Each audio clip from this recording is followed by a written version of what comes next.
This segment of Black's Worm dedicated to my mother's mother, who passed away in the summer of 1969. Part 3.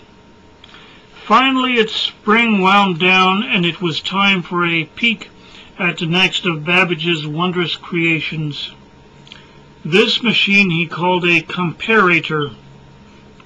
Fitzroy was shown what looked like an immensely complex gearworks of paper rolls, rotating paper tubes, and glass tubes with what looked like spin dizzies inside them, and a series of levers that Charlie said was how he communicated with the comparator. The comparator was a mechanical, light and gear-driven brain, he explained. The device could compare new input from lights against its memory bank of paper cylinders and metal storage disks. As per the conditions for the demonstrations, Fitzroy went to the building's entrance and locked the doors. He assured the guests that the only other person with a key to the building was David Gares, his friend and piano player at his Christmas gatherings.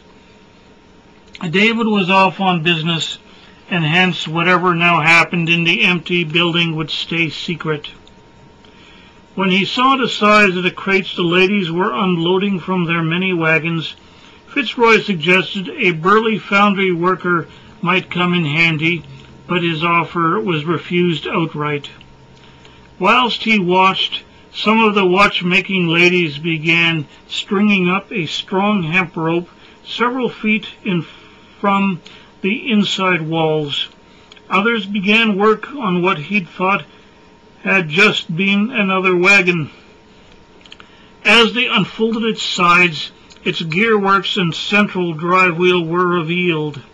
Soon an octagonal platform roughly 10 feet by 10 feet sat on many outrigger wheels. As the ladies began raising 4 masts on 4 corners of the machine, Fitzroy could see that at the top of each mast sat a carbide lantern inside a metal ball with 3 lenses in it, eerily in the form of a human face. Down the length of each mast ran belts, pulleys, and shafts. Then the ladies consulted with Charlie Babbage, and the guests pored over many documents. Finally, they allowed Fitzroy a closer look at the supposed wagon, and he could see the engine which drove its central drive wheel, many air cylinders, and what he took to be the air-cushioned mounts for as yet to be installed devices. The guests began carefully opening the crates, and the astonished foundry owner saw that they contained comparators, light seekers, and cricket-like machinery. One by one the devices were installed on the platform and connected to each another. Fitzroy Black could tell that some of the devices were instruments for recording marks on strips of paper, some looked like telegraphic apparatus, and many he knew not what they were for. Babbage told him he was looking at Babbage Experimental Sextant No. 3, or Bessie, as he and his ladies liked to call the hulking machine. Finally, Bessie was assembled. Her main body stood 10 feet tall, and above that the 4 masts rose another 10 feet. In the center of this complex machine sat a glass cylinder with many spin dizzies inside it, mounted on interior axles.